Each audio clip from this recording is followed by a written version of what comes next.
If you would grab a Bible, let's turn to Romans chapter 1. Romans 1 is where we'll start this time of our study.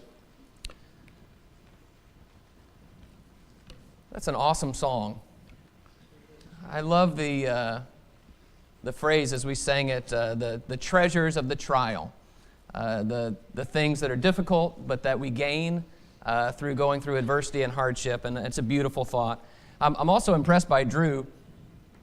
Drew could barely talk a minute ago, and he gets up and belts those songs out. I'm impressed. I wish I could sing that good when my voice is good, much less when I'm not feeling well, as he's not. So appreciate him and his work. Romans chapter 1. What we're doing this morning is our Q&A morning, and last month I was gone during this Sunday, and Zach was able to do the Q&A. I appreciate him doing that.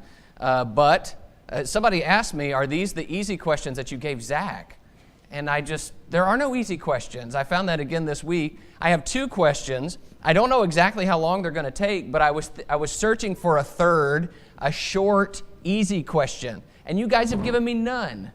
I have no short, easy questions. So if we get done early, we just get done early, because I'm not going to open up something new that I can't finish. For those who are visitors with us or you're new, just so you know what we're doing, the second Sunday morning of each month in this hour, we take time to answer questions. Now, it's questions that have been previously submitted so that I can have some time to think about and look through the passages that would relate to that and try to find a good answer.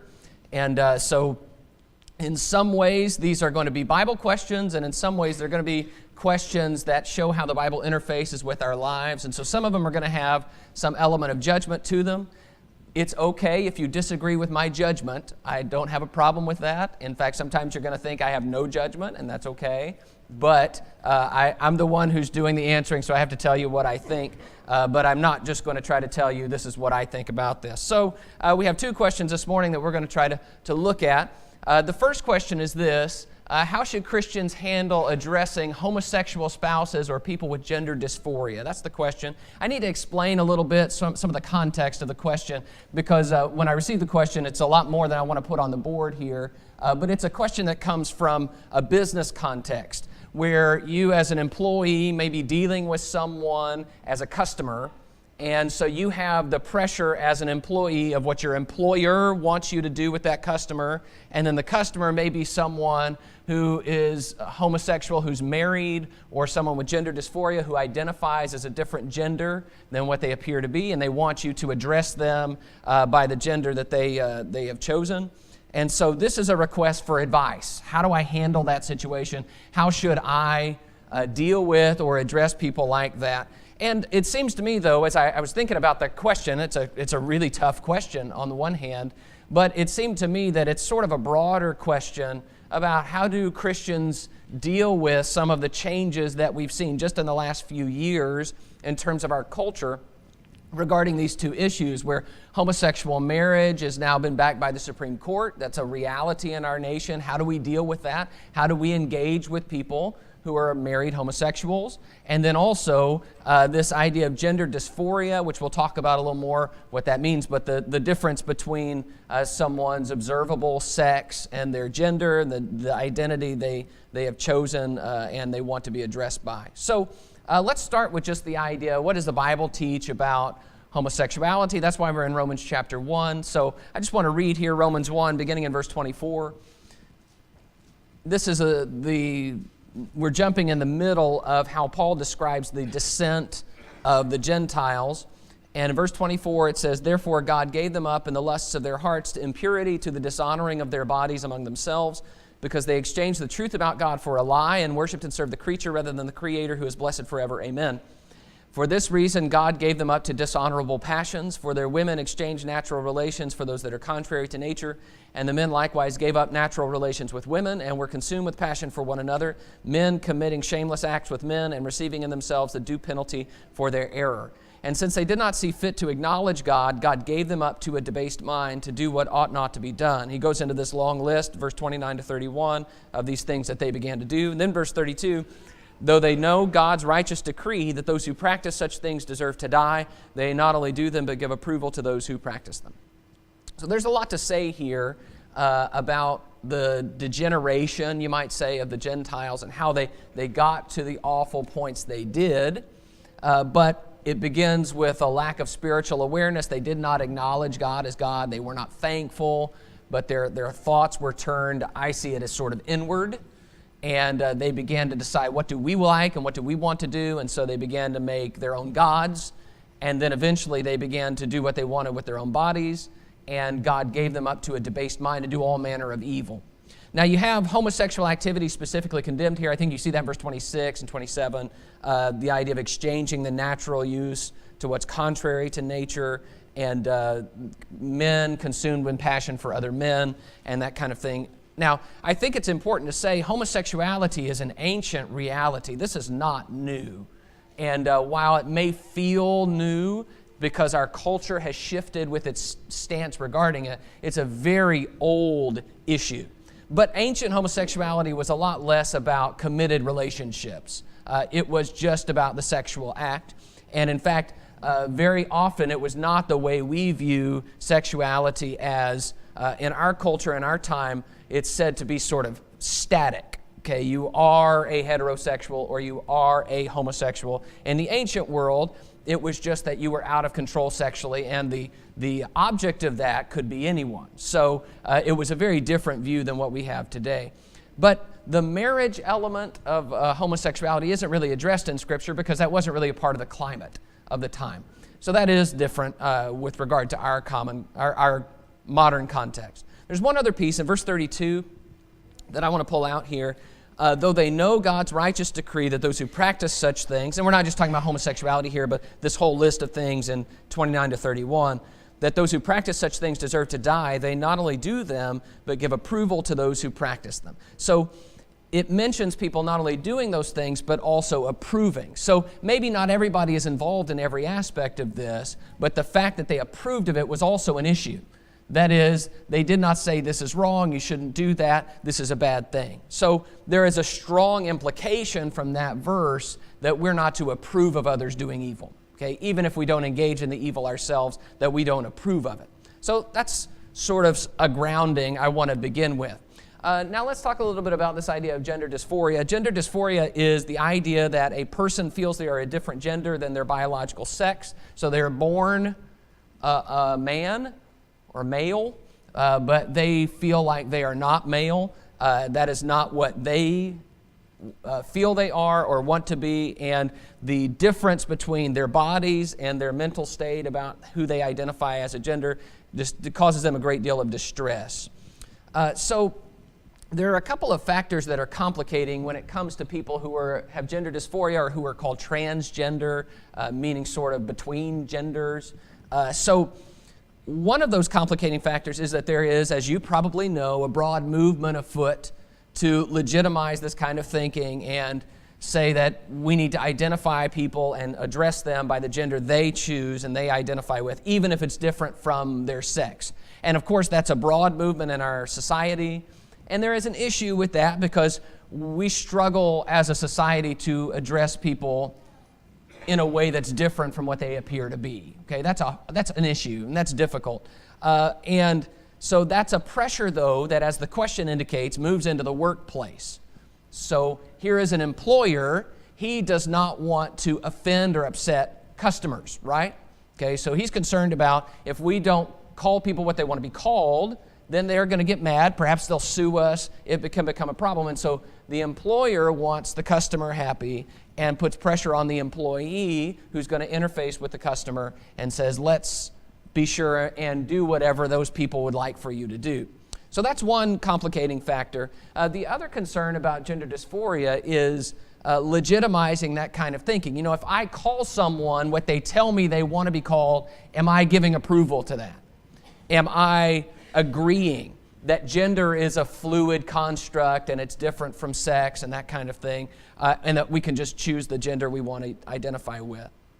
So, I've said a lot of things. I haven't answered the question, have I?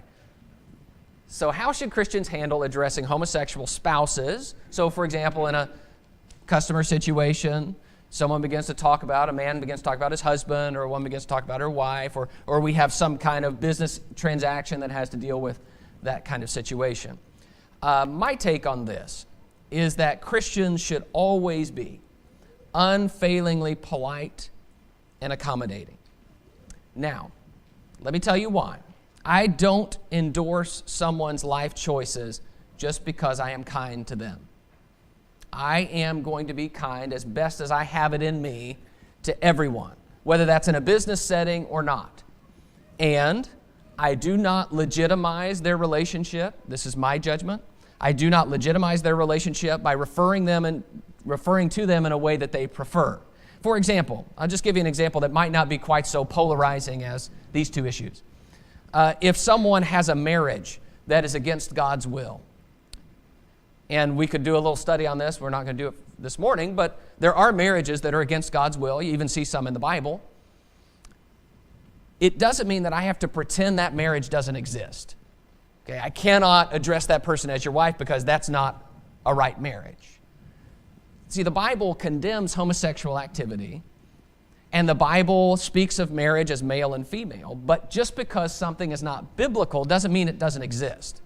It doesn't mean it's not real, and it doesn't mean I don't still have to deal with people who might do things that God doesn't approve of. And when we deal with people who do things that God doesn't approve of, my opinion, my judgment is that we should be unfailingly polite and accommodating. Now, I looked into this some this week, this idea of gender dysphoria. And as I looked into it more, it seemed really apparent to me that no matter what you say about people with gender dysphoria, whether you think that's a legitimate thing or whether you think that's something that's made up, whatever you may think about it,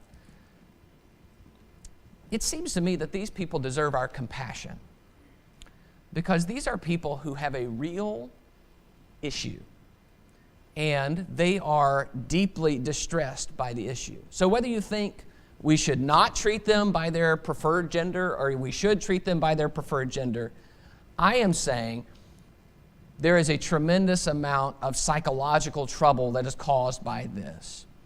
And if they're not really troubled and they're just pretending, well, that's not really my job to judge. And I'm not sure I'm equipped to judge it anyway, because that would involve me reading someone's mind. Instead, it seems to me that the fact that this is a real possibility and a real situation means that my heart needs to go out to people like this. It seems to me that we need to be careful about viewing people as categories rather than unique individuals who have the same issues and moral flaws that we all do, including me. And because of that, there is room for compassion for people like that. Sinners need my compassion regardless of what the sin is. And I can relate to them even if I don't relate to the particular sin because I know what it is to be a sinner. So, I'm straying a little bit from the question here, but I want to add something else. I want you to go with me to Matthew chapter 9.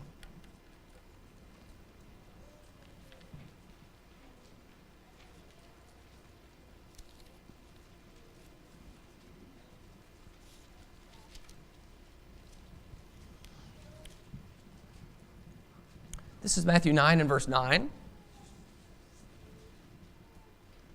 It says, as Jesus passed on from there, he saw a man called Matthew sitting at the tax booth, and he said to him, follow me. And he rose and followed him.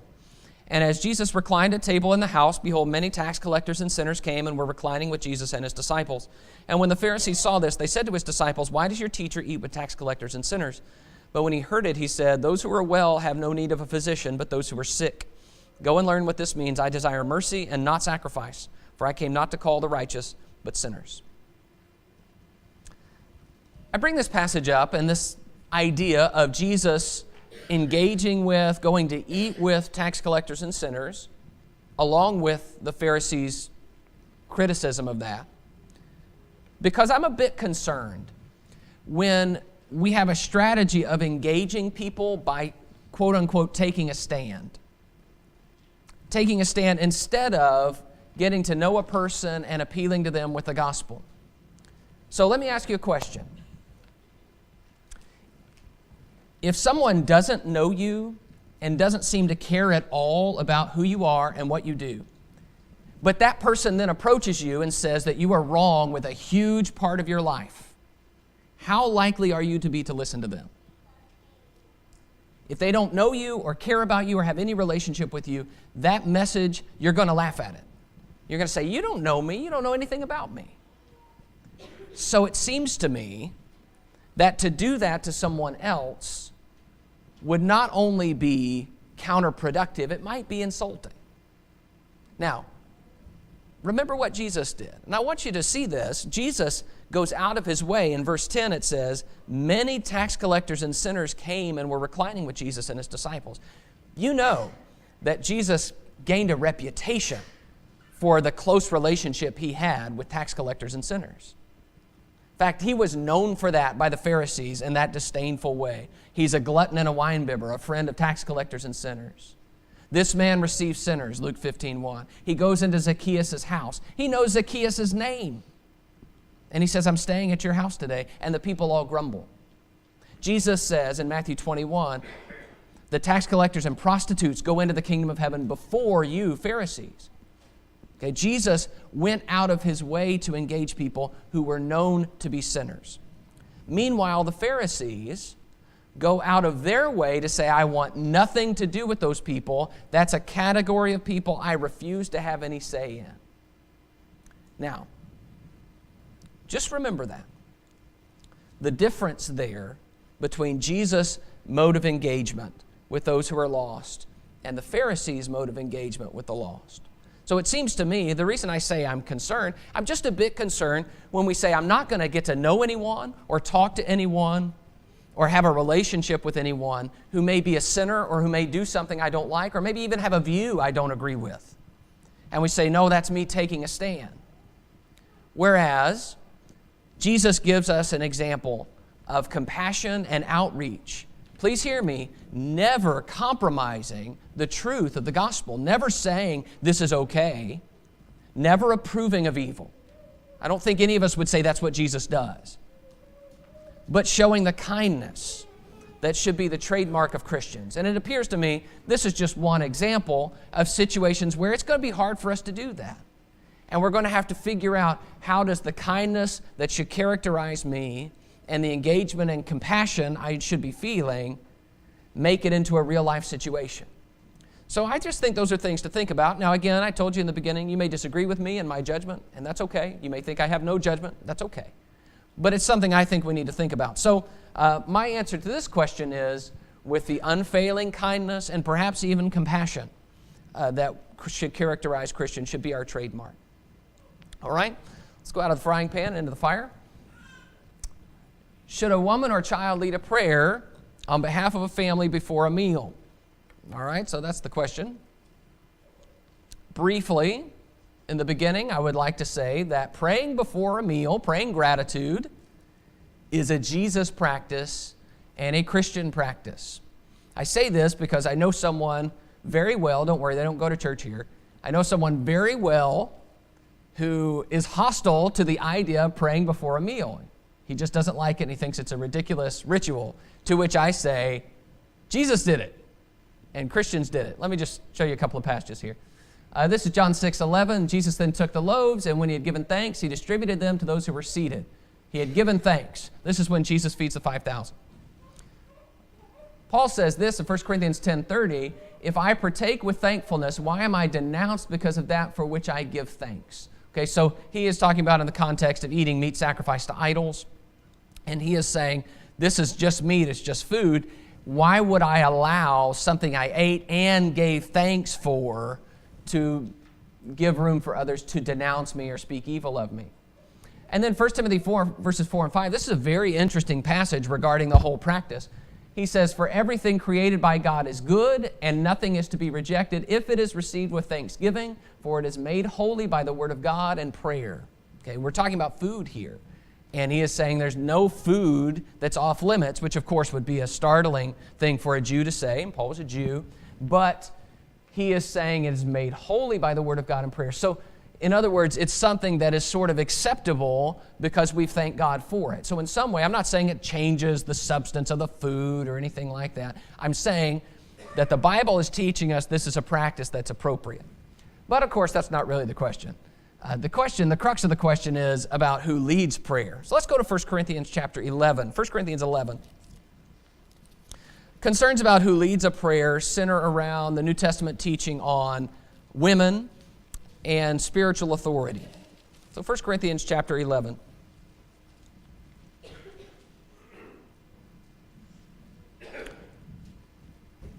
Let's read 1 Corinthians 11, beginning in verse 3.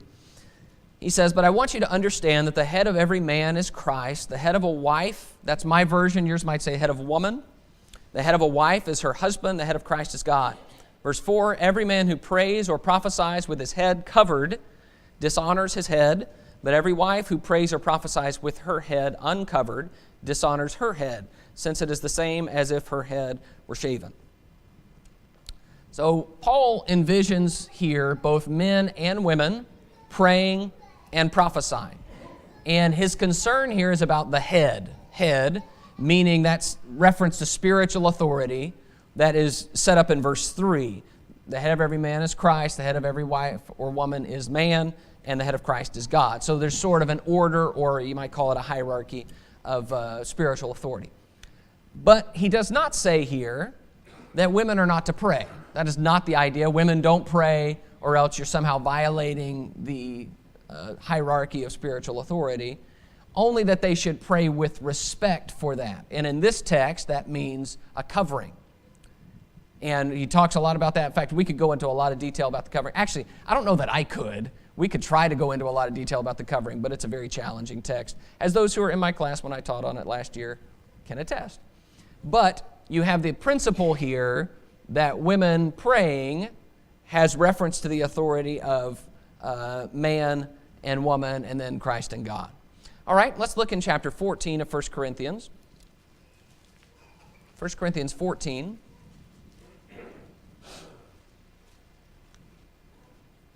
Verse 34. 1 Corinthians 14 and verse 34. It says, "The women should keep silent in the churches, for they are not permitted to speak, but should be in submission, as the law also says. If there is anything they desire to learn, let them ask their husbands at home, for it is shameful for a woman to speak in church." Or yours might say, in the assembly.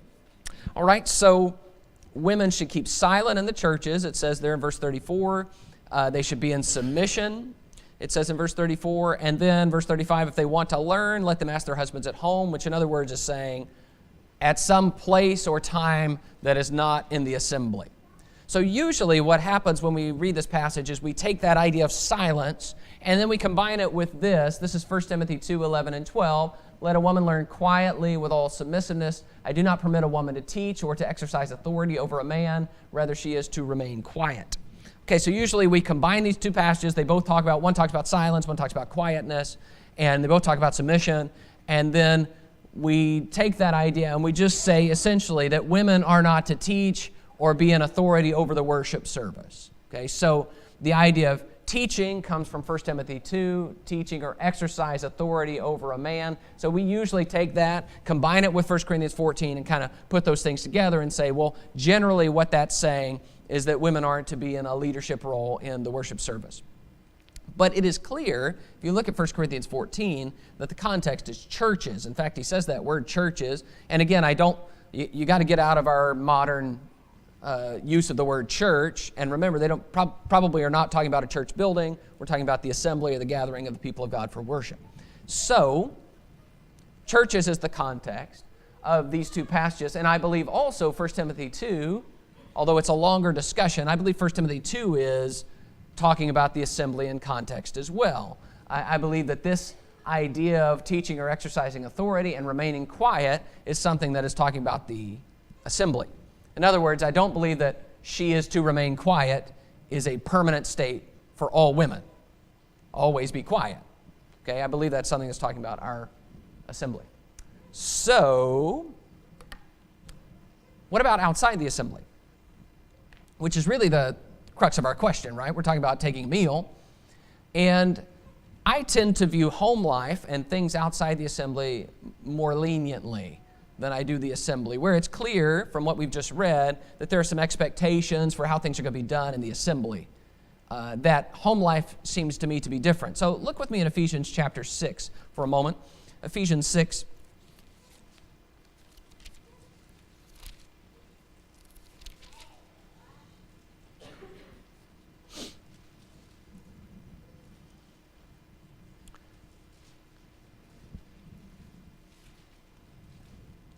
I want you to notice, let's just start Ephesians 6 and verse 1. Children, obey your parents in the Lord, for this is right. Honor your father and mother. This is the first commandment with a promise, that it may go well with you and that you may live long in the land. Fathers, do not provoke your children to anger, but bring them up in the discipline and instruction of the Lord. So you have, first in verse 1, children, obey your parents.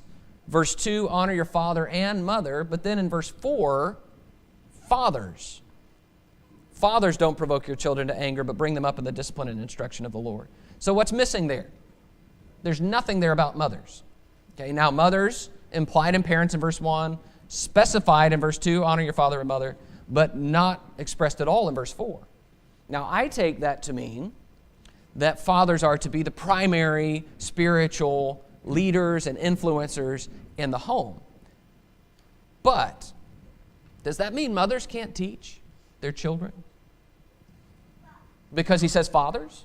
No, I don't think that at all. I don't think any of us would say that. In fact, I know many of us would not be anywhere near where we are today had our mothers actually taken that to mean they can't teach their children. In fact, this is Proverbs 1, verses 8 and 9. Hear, my son, your father's instruction, and forsake not your mother's teaching, for they are a graceful garland for your head and pendants for your neck. Notice, this is that Hebrew parallelism.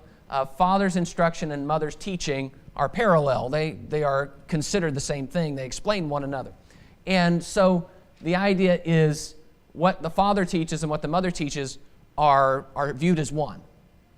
Now, is the father to be the leader in that? Well, yes, I do believe that, and I believe the Old Testament teaches that as well in places like Deuteronomy chapter 6. But the idea is the wife or the mother is not somehow challenging the father.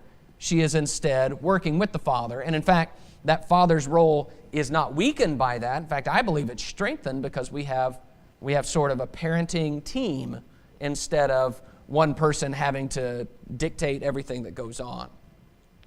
So, I would say that all men learn a lot and have a lot to learn from women. And I do not believe that when God says that there are certain rules for the assembly, that he is saying we need to stop our ears whenever a woman is talking. We men should stop our ears lest we learn something, as if that would be dangerous. I don't believe that's what he's saying. There is a difference in saying that women are not to have a teaching role in the assembly and saying that a woman can never teach a man anything, or that a woman can never teach her children anything. So, I say all that to say this: I view prayer in the same way. The fact that I may be present when my wife prays does not mean that I've somehow forfeited my role as leader in the home.